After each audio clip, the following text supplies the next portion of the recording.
Would you consider going back down to 154 and face Jaron Ennis, the guy who prepared Canelo Alvarez for this fight? No. I ain't going down 154. It is over. Terence Crawford rejects the idea of moving back down to 154. He rejects the idea of fighting Jaron Ennis. He was asked about it and he says no. So in this video, that's what I want to talk about. What up, Fight World? It's your boy Ego, and I'm back with some more boxing. Listen, Terence Crawford became the first ever male 3X undisputed fighter of all time. He was the first male to become 2X undisputed when he beat Errol Spence in his second division, right? Well, it wasn't his second division, but it was the second division being undisputed I'm referring to. And he did it again. Listen, it was a master class performance where at first it was kind of close. There was some danger, but the way the boy Bud pulled away on Canelo, he started to really tattoo Canelo. Canelo was frustrated and seemingly out of answers. So for me, towards the second half of the fight, Crawford started to let his hands go and he was really just in the zone. I call it the last dragon, the glow. And he clearly had the glow, and I didn't really see too much happening from Canelo Alvarez at that point. So congratulations to Bud. Now, I will do a full breakdown on the fight. It's going to take me some time. I just did a 5-hour live stream on the channel. So you guys got to give me some time for that. Because again, I just did a 5-hour live stream. So check back on the channel, subscribe, and I will do a full breakdown on the fight. Now, what you heard at the beginning is the fight with Jaron Ennis. That ship has pretty much sailed. Post-fight, Crawford was being asked, what's next for you? And he's like, I got to sit down. I want to enjoy my victory. I'm going to sit down with my team and decide. But a direct question is, can you go back down to 154? Will you go back down to 154 to fight the likes of Jaron Boots Ennis? And Crawford said straight up no, and pretty much said that he's not going back to 54 in general. I seen another interview after he beat Canelo where he was talking about maybe he comes back down only one division to 160, right? But ultimately, he has to speak with his team and, figure out what his next move is. Some people even feel you've done enough, right off into the sunset and retire. I understand that because, again, how do you top the Canelo fight? No one's really asking for a rematch. You clearly won. And Canelo seemingly accepted the defeat. He didn't make excuses like, no, I really won that. Because when that's what makes the Bud performance special, because when Canelo lost to Bivol, if I'm not mistaken, he was saying he was robbed. And he was saying he really thought he won the fight. But he seemed very content just acknowledging that Bud Crawford was the better fighter and just ultimately having the L. It didn't seem like, I didn't really hear a protest from Canelo. So he knew Bud whooped that ass. Because again, after the Bivol fight, he tried to protest and said he thought he won. He didn't even do that. None of the clips I've seen, he acted like he won. He looked like his head was down and he was sad and he knew that Bud got off on him. And I told you guys, this was, in my opinion, I didn't like this fight, right? Bud took the risk. He did it. So it worked out for him. But for boxing and for Canelo, didn't really like the fight. And now you see why. For me, I can't say nothing for Bud because it worked out for him. But for Canelo, I told you, if he were to lose to a smaller person, put you in a bad position. So I hope Turkey and them paid you a lot of money, because now your career is looking like done. And it was going to be that. You already lost to a smaller Mayweather. And then now you had Bud move up, no rehydration clause, no weight stipulation, right? He's the older fighter, in actual age.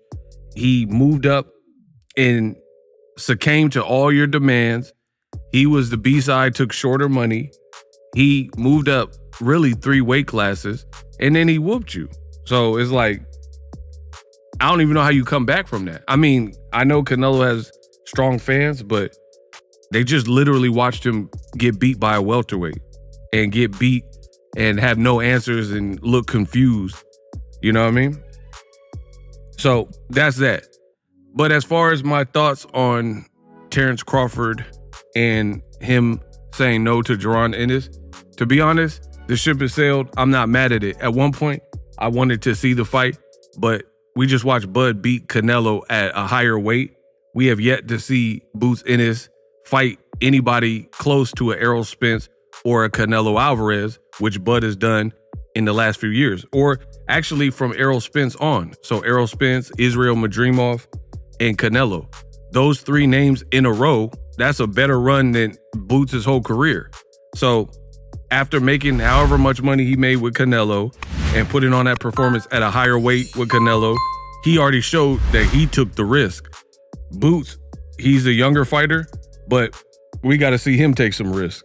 It don't even make sense for Bud to have achieved what he's achieved and then drop back down to 54 for Jaron Boots Ennis at this point.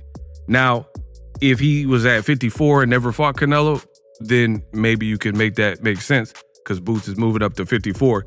But to me, that was kind of a dumb question at the press conference to expect Bud, who just beat Canelo Alvarez at 168. He's 3x undisputed. He made a lot of money. And then you're talking about Boots. It don't really make sense. Boots still hasn't fought like anybody, Errol, Madrimov, Canelo, worthy in his whole career, let alone those 3 in a row. And Bud did.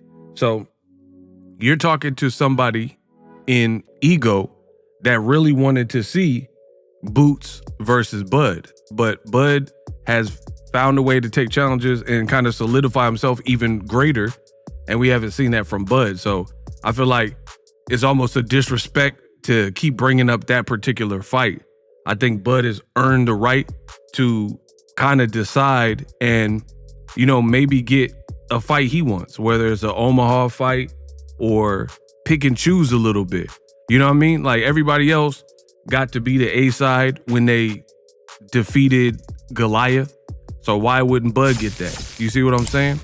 And I'm just being real. I don't have anything against Boots or Bud, but Boots hasn't earned his stripes in the same way that that Crawford has recently. So to me, I don't look for that fight to happen. And I'm not even mad. I'm not even going to hold Crawford to nothing that he said no and shut down the Boots conversation, because if you just beat Canelo, what is a Boots? Canelo has 65 fights, including Mayweather, 3 fights with Triple G, Bivol, Dimitri Bivol, and Caleb Plant, and 2X Undisputed, Austin Trout, Shane Mosley. And then we're talking about Boots. Although it would be a good fight, or you could say Boots helped Canelo spar and all this type of stuff, who cares? At the end of the day, Boots has to work on his resume, and by the time he does that, Crawford might be long gone. So I'm not mad at Crawford's response, FYI. So let me know what you guys think. I think if Crawford didn't make this leap in weight, he probably could have fought Boots, and it would have made sense if he was a champion at 54, but he already lost his belt at 54. He's champion at 168. He might fight at 160, he said. And I learned from Roy Jones Jr. when he went up to heavyweight and then he came crashing down, he got knocked out by Antonio Tarver. So it would also be dumb to have a youthful Boots who's really big at 47, probably has a good frame at 54, because he probably could fight at 160 based on his frame. And then Bud surrenders a weight disadvantage by gaining all this weight for Canelo, 168, and then going all the way back down to 54, where Boots, he's moving up. So I don't like that. That would be like Pacquiao versus De La Hoya, where De La Hoya has to suck himself down, pause, to the weight, and then Pacquiao's moving up. So yeah, at this point, it don't make sense. Let me know what you think. For more boxing, subscribe. Live streaming can be tough, which is why I use StreamYard. Click the link in the description for StreamYard, which is an awesome tool that enables you to set up your stream with ease of use. Get great results with live streaming. It's what I use. Stream to social media with ease with StreamYard. Live streaming is here to stay. Engage with your audience using StreamYard. Great way to reach out to your audience and connect. So you need a tool that can do that.